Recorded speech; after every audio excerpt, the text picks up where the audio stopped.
You're listening to Wellness Junkies. where wellness gets real, not perfect. Welcome back to Wellness Junkies. It's Amy, and we are here with Carl Daikeler. I'm so excited to meet you.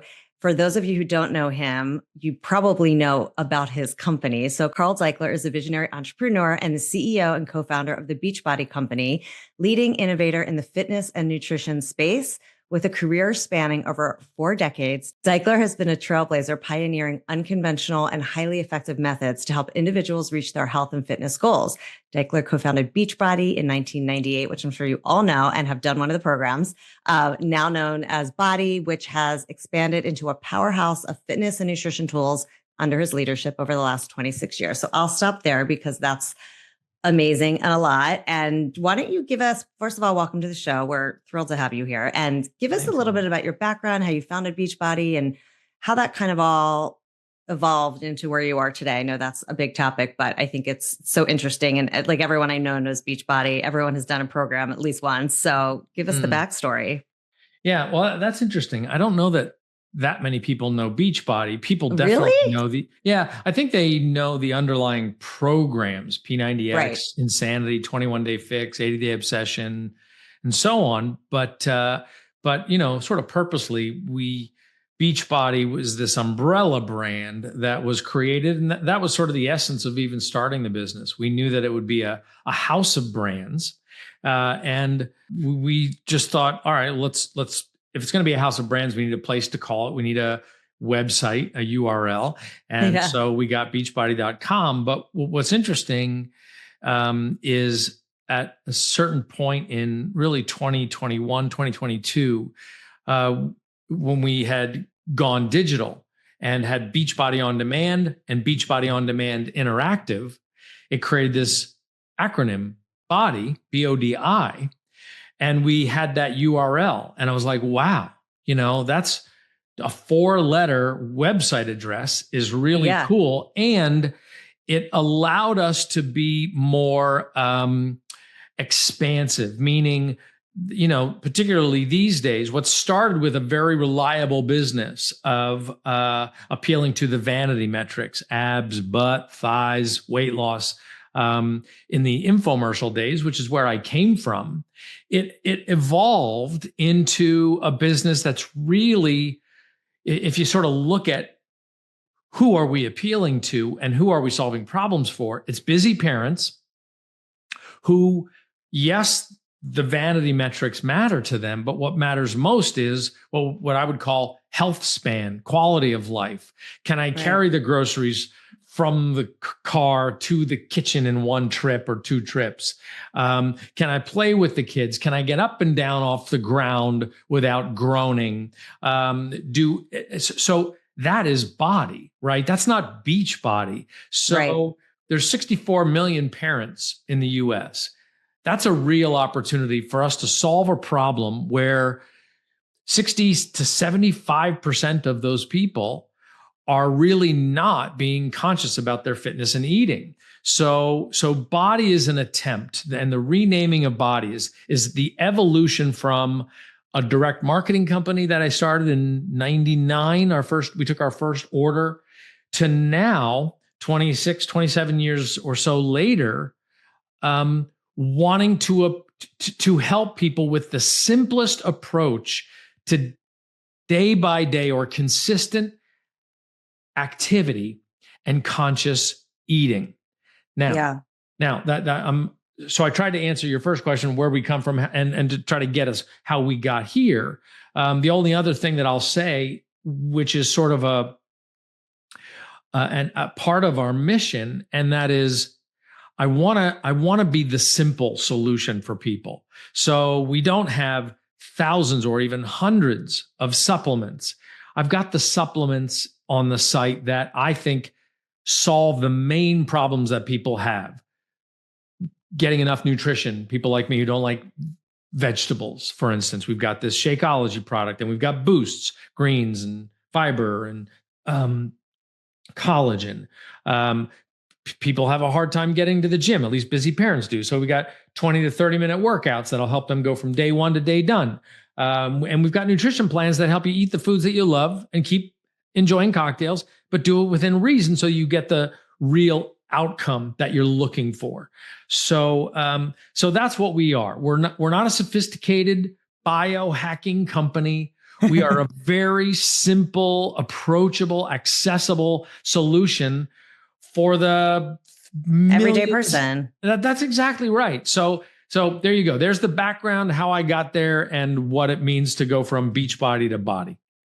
Yeah, it's interesting. I was thinking about when you were talking through that back in the day, and I remember like I had like the DVD that I would like put in and do the workout, like the 20-minute, whatever it was, in my basement. And my husband did P90X and like back in the day, but it was the focus back then was really on like the physical and the abs and your body. It wasn't about the lifestyle. It wasn't about the healthy eating and moving your body and feeling good and be able to like have longevity and play with your kids on the floor and all of those things, which are much more relevant now to people. So I think it's really smart the way that you're thinking about it and the way that it appeals to, like we were saying, like the everyday person. It's not complicated. You just get it done. Yeah. And because of that lack of complexity, we've got a community. It's really interesting, the dynamic. I would have never thought about it this way, but the community, it resonates with real people so much. Like, people are wearing watches and rings and like all these things to measure everything. Mm-hmm. And that can be very appealing to a certain part of society, but it can also alienate the rest of us who just aren't interested in making it a full-time job to measure all these things. Yeah. Look, I don't want to get dementia. I don't want to get diabetes, and I don't want to die of heart disease, or I want to put it off as long as I can. So the one proven prescription for that is consistent activity and maybe limiting your sugar, eating consciously, right? And so that's what we just try to do. We try to make it really basic for people. And because of that, we've created this community of people that are blown away that there's a company that has managed to stay disciplined about the simplicity. Mm-hmm. And then they want to share it with everybody. And it's really cool. It's a really cool dynamic. And, for a company that's 26 years old, I think we're about to be an overnight success. Yeah. I mean, I would say you're already a success. Well, it's gone up and down.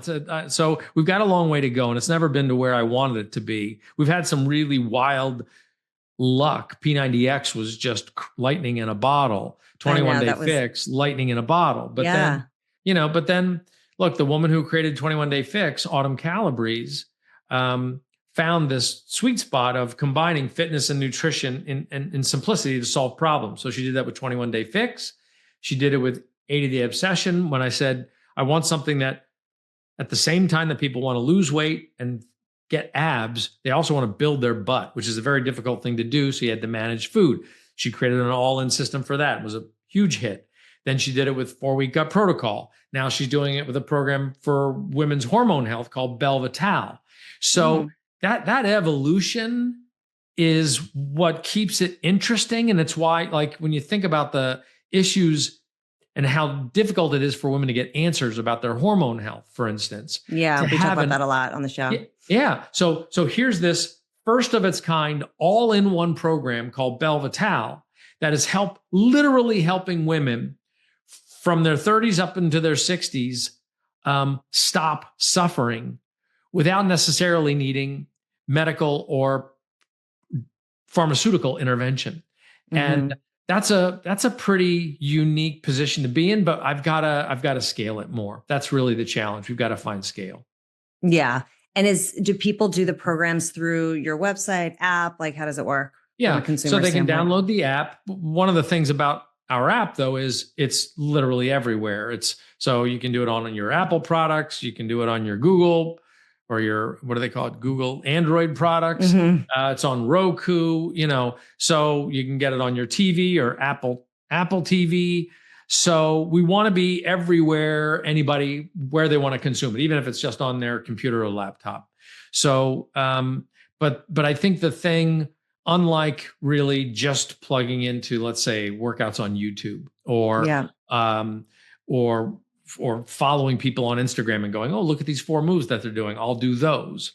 or plugging into, let's say, an iFit or a Peloton kind of thing where you're going to be in this stream of content.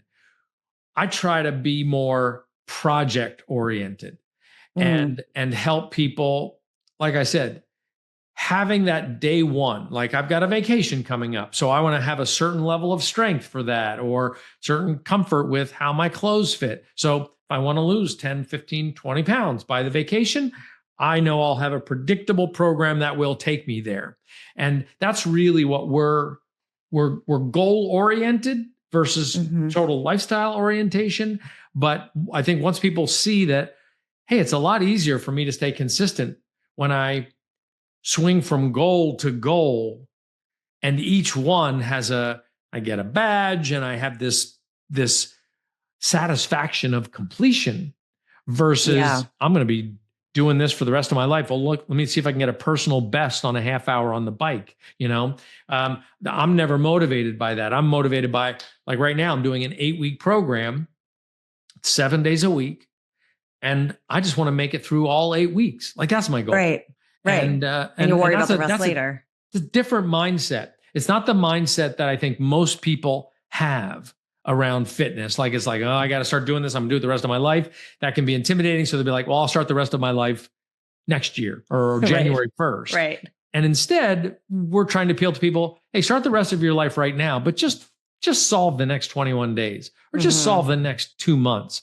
And that's how people get on this cycle of being project oriented, and it really works.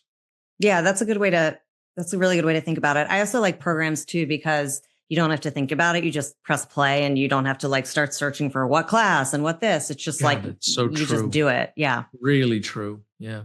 Yeah. We know I do this debate. You wouldn't think, CEO of the place, I shouldn't have this problem, but it's the 5 to 5:30 a.m. debate.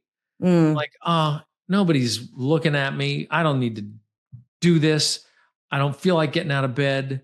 And, but knowing that all I got to do is suit up and push play, and it's going to tell me what to do. I don't have to drive to the gym. Nothing wrong with the gym if you're into it, but I don't have that. I don't have that extra time for a commute to my workout. So I go to the living room, push play, and I know it's going to tell me what to do. And I know, even just as important, is it's going to tell me what to do in the context of what I've done for the last 3 days and what I need to do for the next 3 days. So I know that I'm doing the right thing at the right time. And that's been our formula really since we started the company. Very cool. And do people still do those old ones like P90X and whatever? Are those still popular? Oh yeah. It's quite amazing that these things still chart, particularly now that they're digital. But like, I'll go into an investor meeting or something, and never do I go into one of those meetings and somebody doesn't say, oh yeah, I've been doing P90X again. Or my kids were like, what was that thing you did, Dad? And we were all doing it together, or Insanity or 21 Day Fix. It's pretty mind blowing. We have this program, Body Beast. I interviewed a guy 2 weeks ago. This is a program that I had the premise of, I want to create a program that guys know was made for them. And it's a lifting program with this bodybuilder and his buddies in the background. And as we started to market it, it was doing okay, but we started to get testimonials and results from women who were loving it. And once we added women to the marketing, because they wanted a step-by-step journey to follow, but they've realized that as busy parents, they have to lift. And so Body Beast, which is probably, I'm going to say 13 years old, maybe 12 years old, people continue to do that program over and over again. And just shows you a good program that works is sort of timeless. But then we get the opportunity to reinvent. Like I said, Belle Vitale, this thing, 25-minute speed train, perfect for the summer for me, because 25 minutes, like again, that 5 a.m. debate. Yeah, I'm like, you know what, 25 minutes, don't stop whining, get in there and just do it.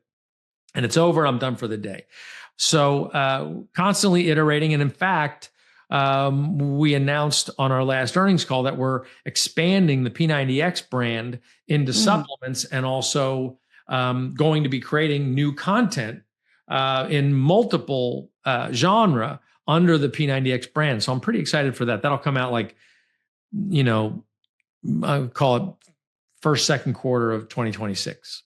That's exciting. I have to tell my husband loves P90X, although he hasn't done it. He did it a long time ago. I don't know if he could do it now. That's the thing I find with those sorts of programs. They're so intense. Like as you get older, I don't know. You could probably still do it, but I'm like dying doing those kind of programs now. It's like my body needs different things, I feel like. Yeah. No, I get it. So yes and no. Like I'm 61. So like I started to really appreciate what they call primal moves. And so I do these primal moves, and the more I do them, the better my joints all work. Because I'm dealing with all these rotations that you're not really dealing with dumbbells. So we started to incorporate that into the workouts. But what I've noticed is, so those programs are great, specific modules or projects in your life. But then there's that time when you're like, you know what? I want to dial everything in, like really get back to that body. And there's something about that familiar one, whether it's BODi, Beast, Insanity, P90X, or 80-Day Obsession. And, we got 140 of them. You pick them. Oh, wow. But that one that worked for you. Yeah. You're like, I'm just going to go back to the well. Because that one, when I dial it in, and that extra confidence, knowing that you're going to finish that project, there's something very comfortable about the familiar, and at least it is for me. So yeah, I agree with you. You work your way around all these genre, and Pilates is a big deal, and yoga is a big deal. But then every once in a while, you want to bring it all together. Right, and that's when you go back to the well. Yeah. Yeah, I'll have to try it again. We'll see. Yeah. There you. So you were talking a little bit about mindset before. So how are you integrating that into your life? I know you're into the morning ice baths and stuff, but I'd love to hear more. Yeah. Well, mindset has been a critical thing because we were observing that there were some people who could start a program and real life happens, which it happens to everybody, but they managed to stay on the rails and stay consistent, right? So let's say somebody got sick in the family, or they got sick, or job pressures or something. So they would miss a day or two or three, but they would manage to just get back on. And then there's this other group of people who would miss a couple days, and all their personal baggage and self-criticism and judgment would attack them and be like, see, you can't do this. What are you even bothering? And so we were like, how can we help those people who attack themselves when life happens be more like these people who have muscles that get them back on the rails? So we created this thing called the BODi Power Mindset Project. And it's like 15 modules that help you, people like me, who go off track and get pissed at themselves and go, let me figure this out. And part of figuring that out is both learning how not to judge yourself so hard, how to feel gratified by the fact that any day that you show up is a victory when you overcome sort of, I would say, the master versus the gratification slave, like that person who can get out of bed at 5 or 5:30 or 6 and go do it, versus being a slave to gratification and the desire to sleep longer. Like helping people realize that it's a major victory just to show up, and a major victory, like for me, to have just 2 slices of pizza versus the whole pizza, or eat a salad that has a reasonable amount of dressing on it versus all the dressing, before I plow into whatever the protein or the other parts of the more fun part of the plate, right? So that has been the power of mindset. And we realized this maybe 2 years ago, really when we started to see body positivity come in.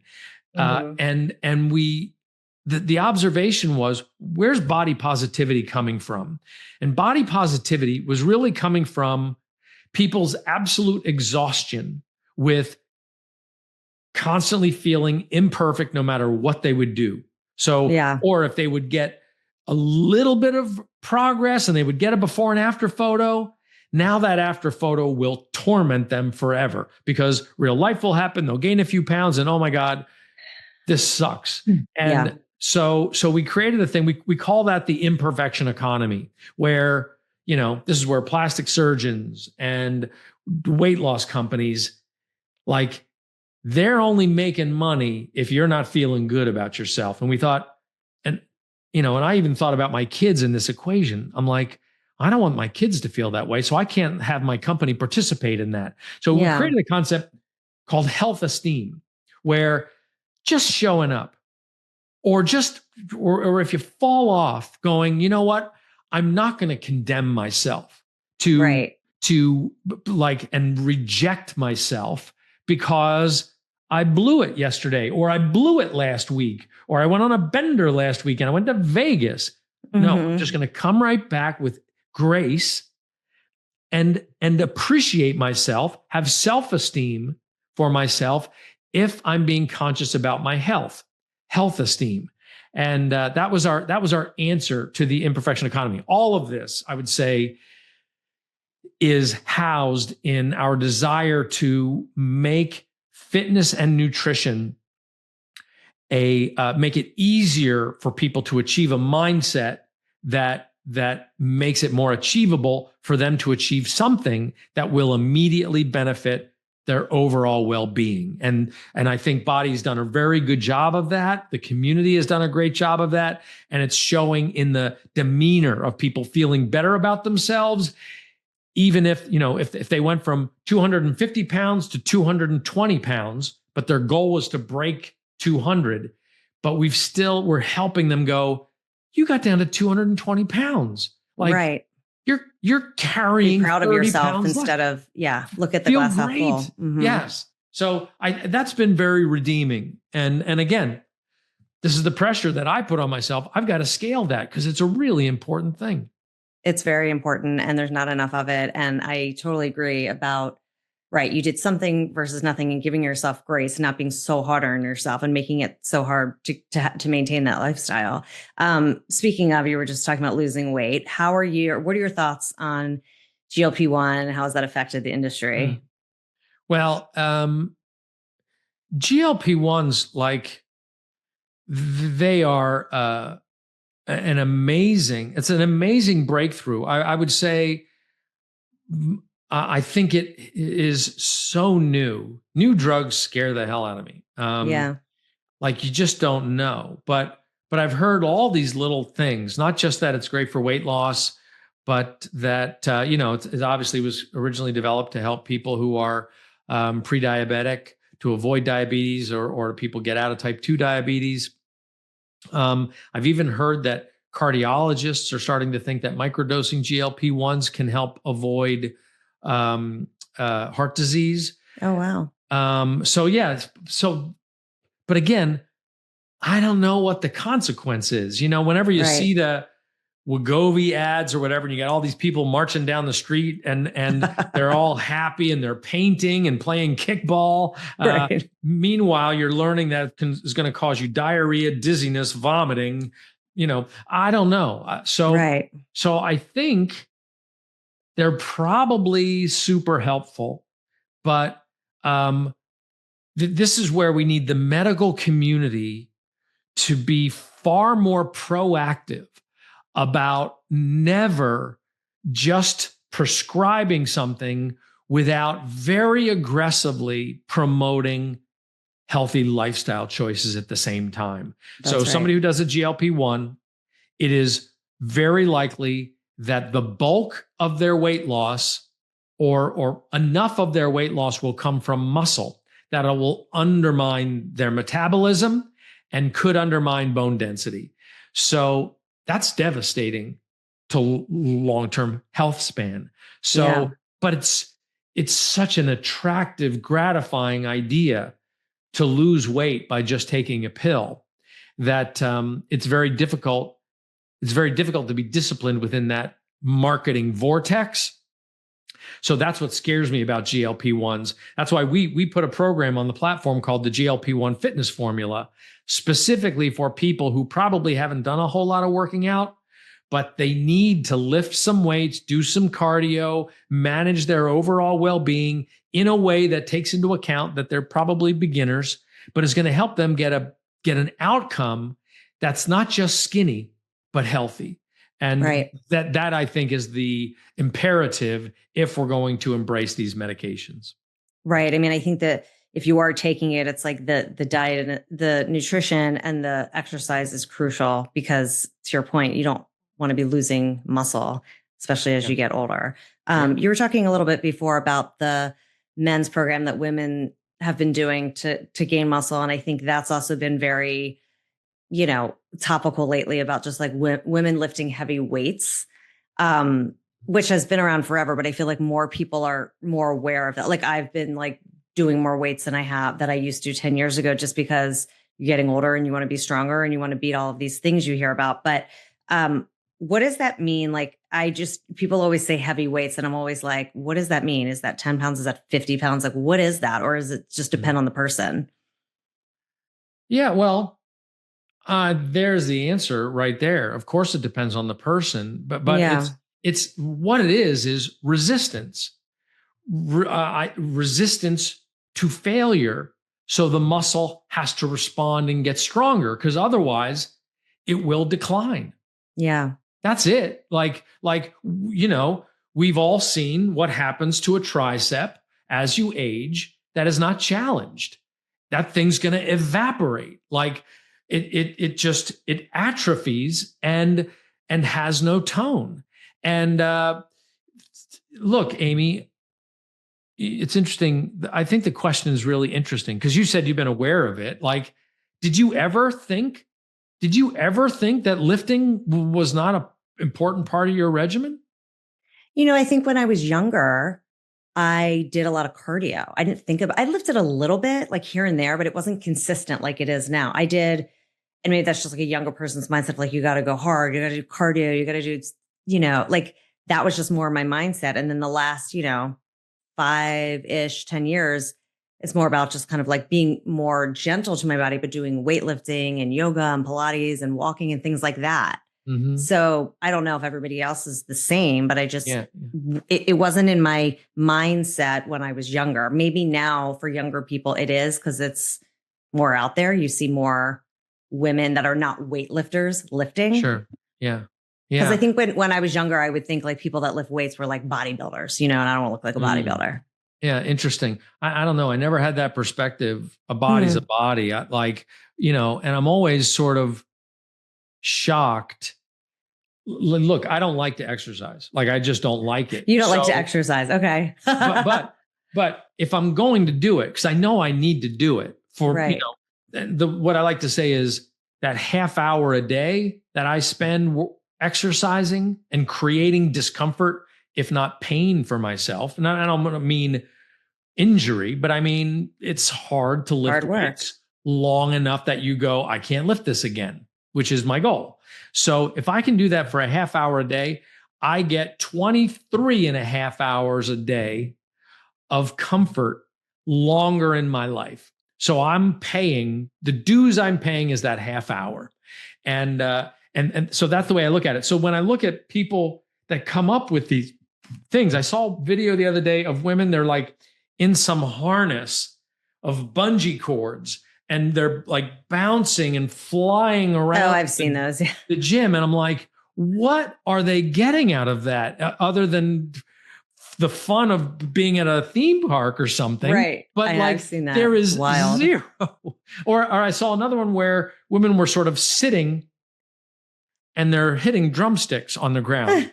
And I'm like, man, do we have to trick ourselves into this? Like, look, I know I'm not going to love it. I'm going to be kind of bored, although I like music. So I'll like to put good music on and just feel the music while I lift. But once I stop expecting that half hour to be some sort of gratifying thrill ride, and just like, I want this half hour to preserve my mobility into my 80s and 90s. Have you ever been to like an assisted living facility? You ever been to one of those? Yeah. It's very motivating to lift weights and get strong. Well, isn't it stunning to watch people navigate in their 80s and 90s with complete fear of their surroundings? Yeah. Like they're afraid to pick up stuff, drop stuff, fall over, hit a crack. Like they won't talk while they're walking because they don't want to multitask. And I visited my parents at their places, and I'm like, nothing motivated me to work out more than that. Yep. And I'm like, okay. So yeah, it definitely puts it into perspective. 100%. I'm not afraid of death. I'm afraid of a life that sucks. Yeah. And that where I'm immobile, or I'm suffering, or I'm bedbound and I can't get out of a chair. That's what I'm afraid of. Yeah. So that's where my motivation to work out comes from, even though I don't love it. Yeah. I saw you posting something about that you're in the best shape now than you have been your whole life. I wanted to hear about that as you're 61. That's amazing to hear. Yeah, it is pretty crazy. Now, I can say that because I feel it. I'm certainly leaner, like I won't show you my belt, but like I'm 2 loops off of where I was maybe 18 months ago. Wow. Okay. And that's because, and this will show you that I'm not just the CEO promoting his company. I really am customer number one, because, after doing this 26 years, I can put together a workout for myself. I've been watching them. I know how to do it. But what would happen is, so I started just putting my own little workouts together, and my workouts would stretch into an hour. And once they started to stretch into an hour because they were less efficient and I wasn't following anybody, then I was like, you know what? I don't have time to work out today. So I'd miss 2 days. I'd miss 3 days. So I'm missing days. They're less intense while I'm doing them.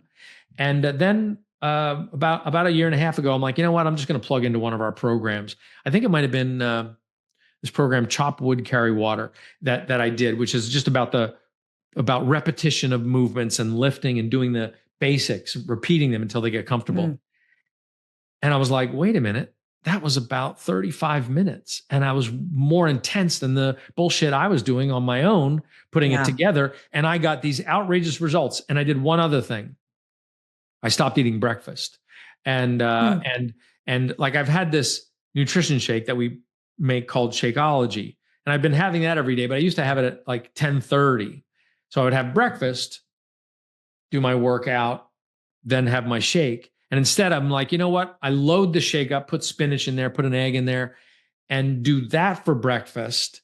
And that got me back like 200, maybe 250 calories a day.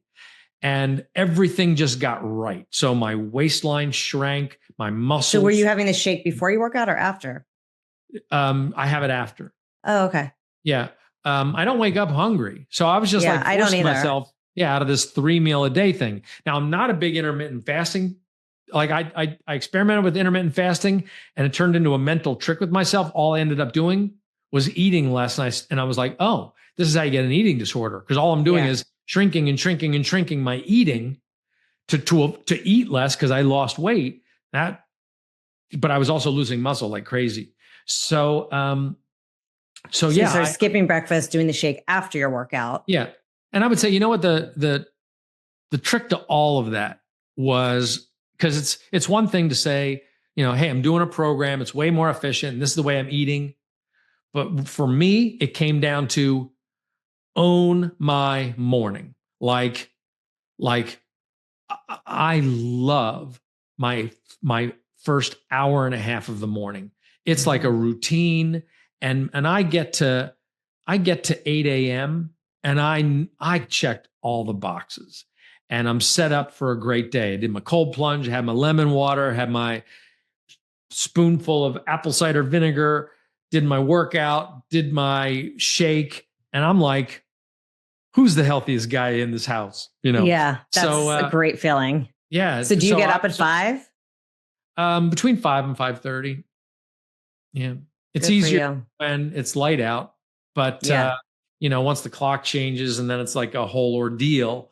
But I do like that peace in the morning when the whole space is mine. And but if I don't get it done in the morning, I'm going to struggle. I'll fight with myself all day. So that would be my one takeaway from this. If anybody's listening that wants to, like, what do I do? Just squeeze it into the morning and make that the one thing that you don't whine about. Like, you're just doing this. Make this your rule, and everything will get easier. Weight loss will get easier. Food choices will be easier if you set it up. Now, some people have crazy schedules. They're up super late or whatever. But I'm just saying, first mover, take advantage of the morning, then get on with your day, and you don't have to worry about it. Yeah. And I think you were saying too, that change to do the program that's like 35 minutes, that's more attainable on a daily basis. And so once you start doing that and you start waking up early and changing your breakfast habits a little bit, then all of a sudden you lose two belt loops. Yeah. Well, people go nuts. Like, they try to find a little hook or a little secret. And like back in the day, the cabbage soup diet, wasn't there this lady who was just like, eat my protein crackers? Like, there's like all these little tricks are really just tricks that are all getting you to the same place. And the place is eat less processed food and watch your portions.